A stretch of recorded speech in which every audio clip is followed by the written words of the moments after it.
Once again, Raymond Arroyo.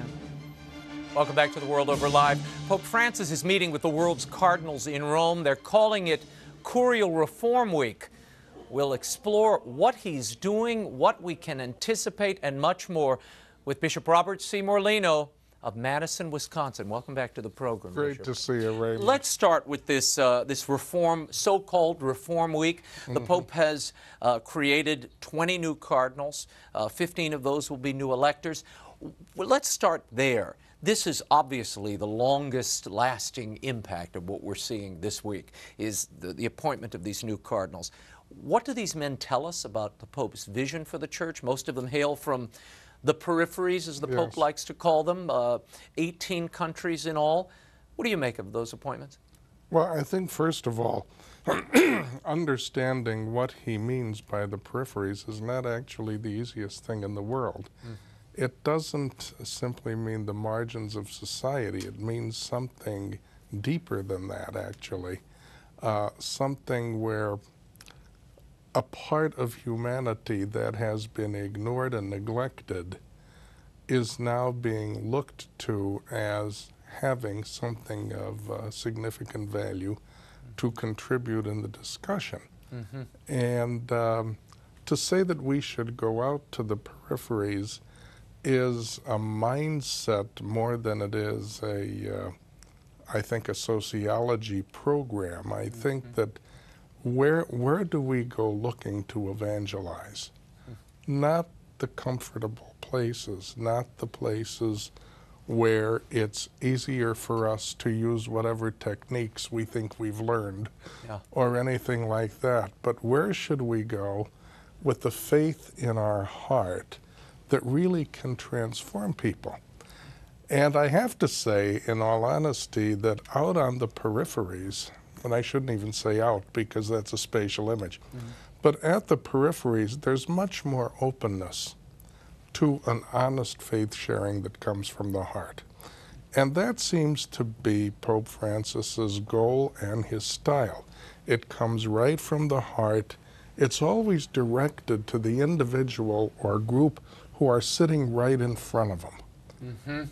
I don't get the impression that Pope Francis is speaking to the universal church very often. He seems to be focused on bringing the group or the individual who are with him closer to Jesus, period. And that's a beautiful model for evangelization, but that is a model that is almost impossible for the media to work with because they want to take every word that he says and turn it into doctrine almost immediately. And, you know, as the Pope consoles some little child about the death of her dog, they make it into a all dogs go to heaven. Solemn pronunciation that all dogs are going to heaven.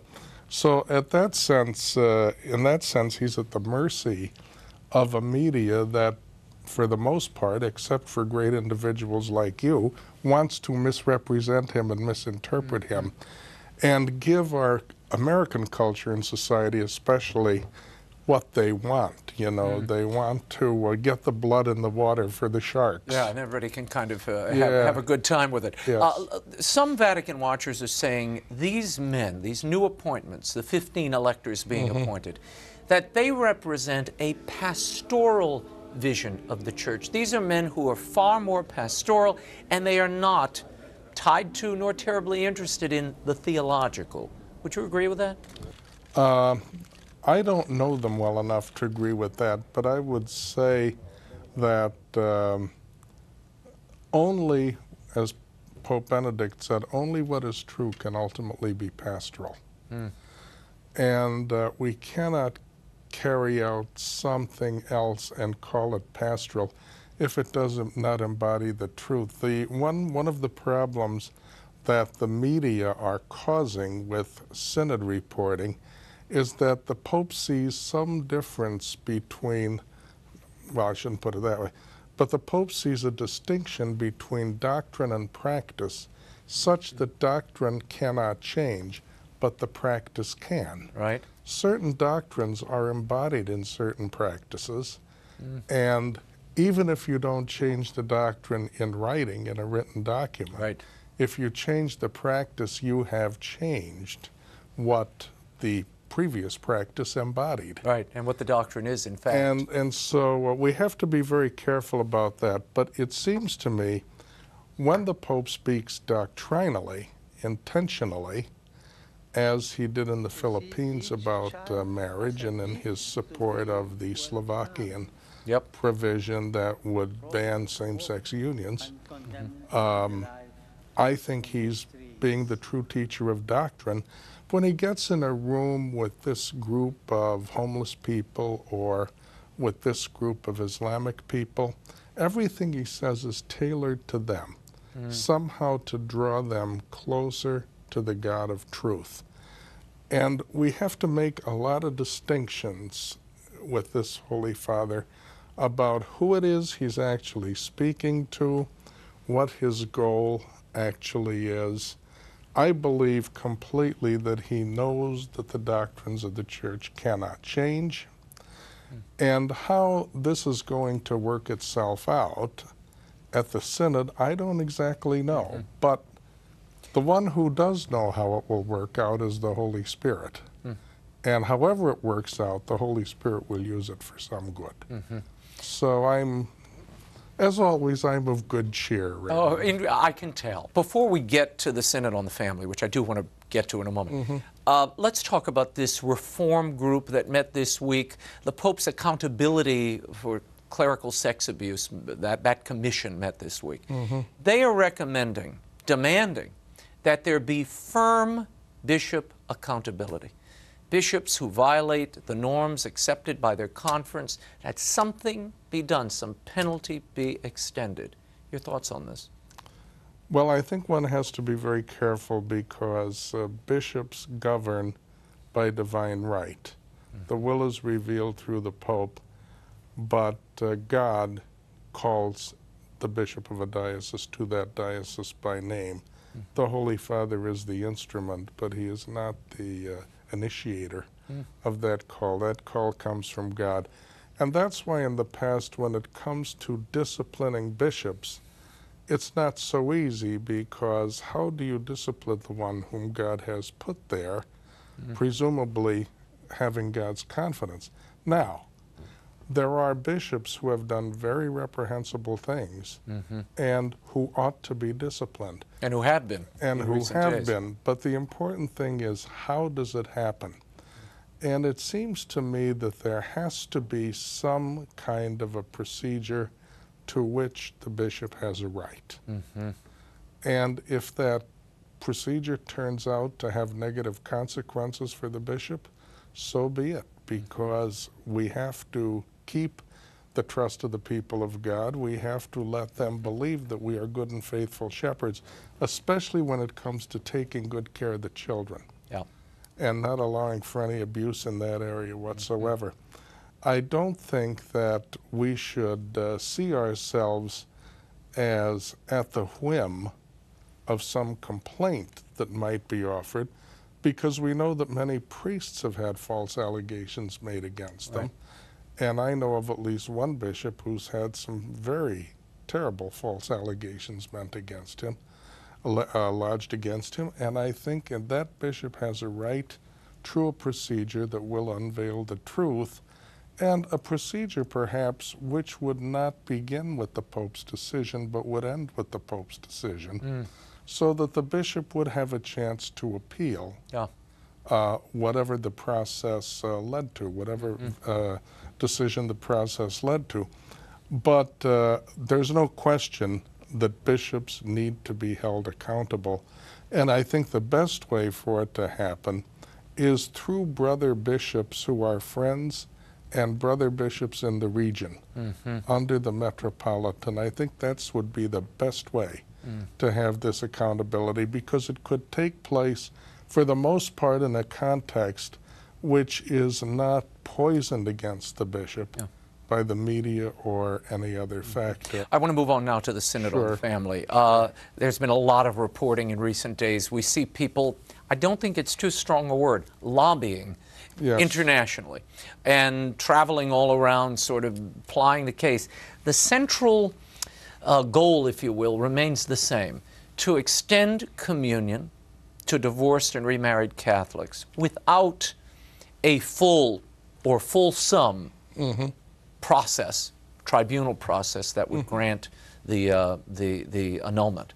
So the question remains, we have Bishop Marks here in the United States just at the end of last month, and he is still pushing this Casper plan, as are a number of others. But I want to put this quote up because he goes a bit further in this interview with America Magazine. He says, "I'm astonished that most of our young people, and also Catholic homosexuals who are practicing, want a relationship that lasts forever. We must begin with the main points of the doctrine to see the dream.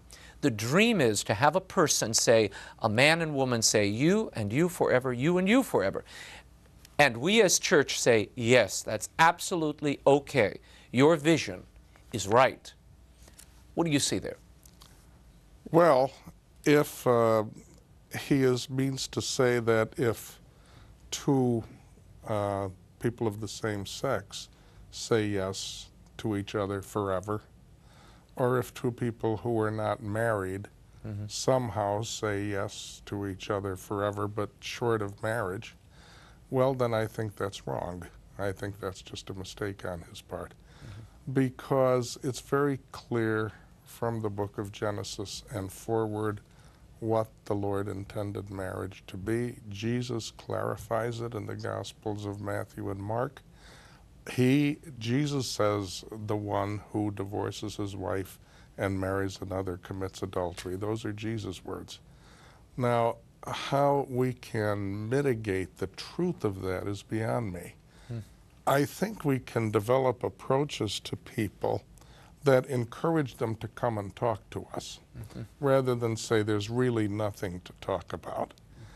And I know that many, many years ago, for instance, if a Jewish person wanted to marry a Catholic person, it was not unusual for the parish priest to tell them, this, just forget it, just leave the church, you're all finished.